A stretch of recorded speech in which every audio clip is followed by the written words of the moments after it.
പേടിച്ചു പോയോ? ഇരുട്ടിൽ പതുങ്ങിയിരിക്കുന്ന കള്ളനെ കണ്ടാൽ പേടിക്കാണ്ടിരിക്കോ?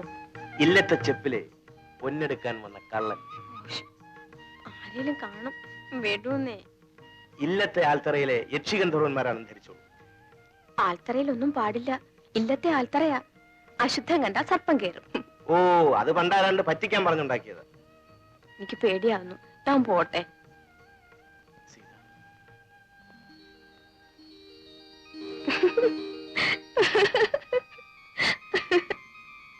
സീതകുട്ടി, സീതകുട്ടി, ബംഗ്ലാവിലേക്ക് പോകേണ്ട കാര്യം മറന്നോ? ഞാൻ മറന്നുപോയി. എന്നാ റെഡി ആയിക്കോളൂ. നീ വരുമെന്ന് ഞാൻ കരുതിയില്ല. നാണു അധികം നിർബന്ധിച്ചിരിക്കുമല്ലേ? ഇരിക്കാം. വെറുതെ ഇരുത്താനാണ് എന്നും വിളിപ്പിച്ചത്. മദ്യം വേണോ? വേണ്ട. പിന്നെന്താണ് വേണ്ടത്? എനിക്ക് വേണ്ടതെല്ലാം തരാൻ നിങ്ങൾക്ക് കഴിയോ?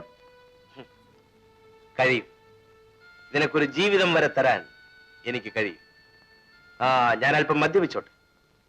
വിരോധമില്ലല്ലോ. വിരോധമുണ്ടായാലും ഞാൻ കഴിക്കും.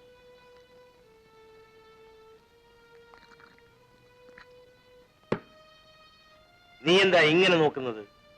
ഓ, എന്റെ മുഖത്തിന്റെ സൗന്ദര്യം ആസ്വദിക്കുകയായിരിക്കും. ഒരു പ്രത്യേക മനുഷ്യൻ തന്നെ.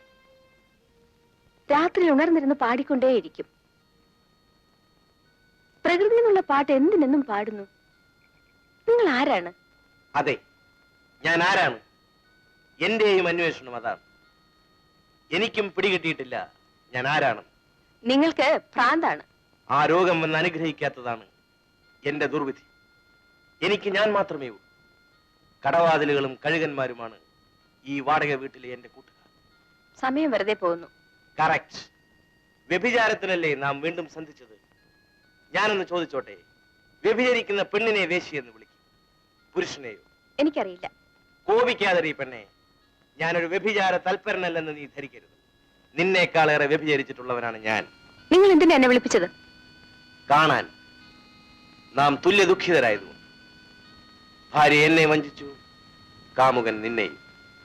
സീത, ഞാൻ നിന്റെ അടുത്തോട്ടൊന്നിരുന്നോട്ടെ? അനുവാദം ചോദിക്കുന്ന എന്തിനാ ഒരു വേശ്യയോട്? സത്യത്തിൽ നീ വേശ്യ അല്ല. നീ ശരീരം കൊണ്ട് തെറ്റ് ചെയ്തിരിക്കാം. ഒരു പ്രത്യേക സാഹചര്യത്തിൽ ജീവിക്കാൻ വേണ്ടി. പക്ഷേ മനസ്സുകൊണ്ട് വ്യഭിചരിച്ചിട്ടില്ല. മനസ്സും ശരീരവും കൊണ്ട് തെറ്റ് ചെയ്തിട്ടുള്ളവനാണ് ഞാൻ. കുറ്റമല്ല നിങ്ങളെ ഭാര്യ വഞ്ചിച്ചത്. എനിക്ക് ദുഃഖമില്ല. To every action there is an equal and opposite reaction. എന്റെ പ്രവൃത്തിയുടെ ഫലം.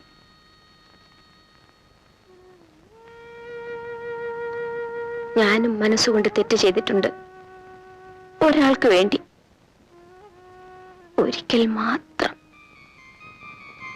എടാ കുഞ്ഞെ, കോപിക്കാതെ നീ അല്പം ചിന്തിക്ക്. നീ ആരാണെന്നറിയാമോ? മംഗലശ്ശേരി പത്മനാഭൻ തമ്പിയുടെ ഏക മകൻ.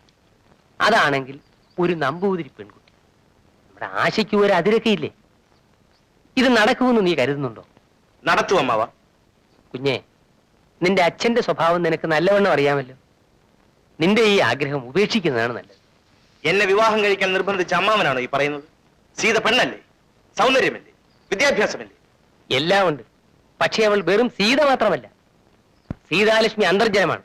അത് നീ മറക്കരുത്. അമ്മാവ, പറയാനുള്ളത് പറഞ്ഞു. ഇനി നിന്റെ ഇഷ്ടം.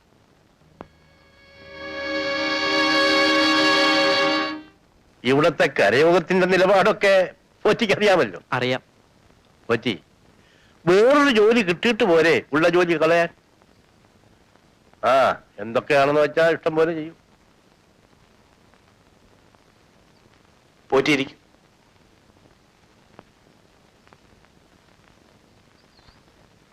പോറ്റി PSC ടെസ്റ്റ് ഒന്നും എഴുതാറില്ലേ? ഓ,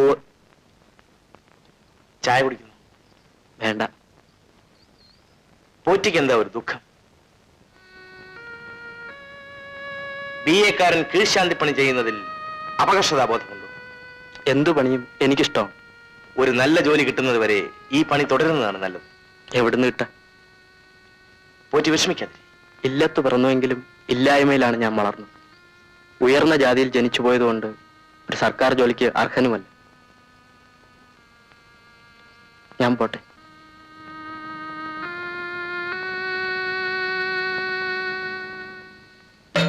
ഒരുപാട് പറയാനുണ്ടെന്ന് പറഞ്ഞിട്ടെന്തേ ഒന്നും മിണ്ടാത്തേ? എനിക്ക് വേഗം പോണം. പറയാനുള്ളത് പറയൂ. 1001 രാത്രിയിലെ കഥകൾ പറയാനുണ്ടെന്ന് തോന്നലിലാണ് ഞാൻ വന്നത്. പക്ഷേ നിന്നെ കണ്ടപ്പോഴൊന്നും പറയാൻ കഴിയുന്നില്ല. സീത, നീ എന്റെ ദൗർബല്യമാണ്.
എന്നോടുണ്ടായിരുന്നത് പനിനീർപ്പൂ പോലെ പരിശുദ്ധമായ ഹൃദയബന്ധമായിരുന്നു.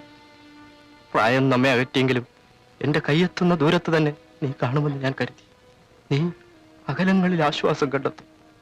ദുഃഖസാഗരങ്ങളുടെ സംഗമസ്ഥാനങ്ങളിൽ മൂകാനുരാഗവുമായി ഞാൻ.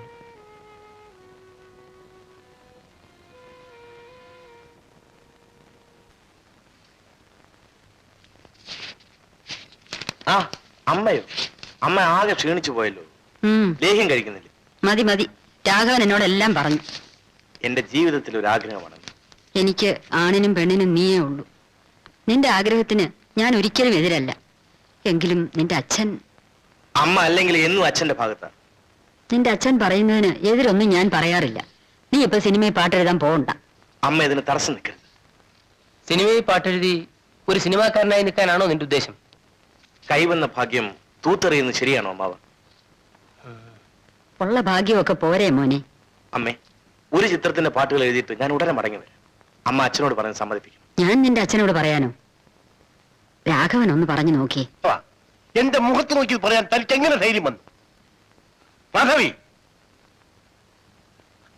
അറിഞ്ഞില്ലേ? മഹാകാവ്യങ്ങളും കൊണ്ട് നിന്റെ പുത്രൻ മഹാനഗരത്തിലേക്ക് കുതിക്കുന്നു. അവന്റെ ഒരു ആഗ്രഹമല്ലേ? ആഗ്രഹങ്ങൾക്കും അതിലുണ്ട് രാഘവ. എന്റെ മകൻ ഒരു സിനിമാക്കാരനാകുന്നത് എനിക്ക് ഇഷ്ടമല്ല. സിനിമ ഇന്ന് ബഹുജന മാധ്യമമായ ഒരു കലയാണ് അച്ഛൻ. നീ എന്നെ പഠിപ്പിക്കാതെ.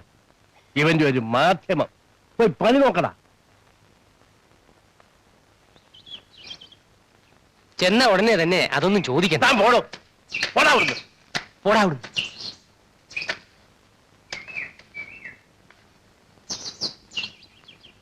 മാധവി, മാധവി, ശ്രീകുമാരനെ വിളിക്ക. ശ്രീകുമാരനെ വിളിക്കാൻ എന്നൊന്നും ഉണ്ടാത്തത്? നാക്ക് താണുപോയോ? ശ്രീകുമാരനെ വിളിക്കേ.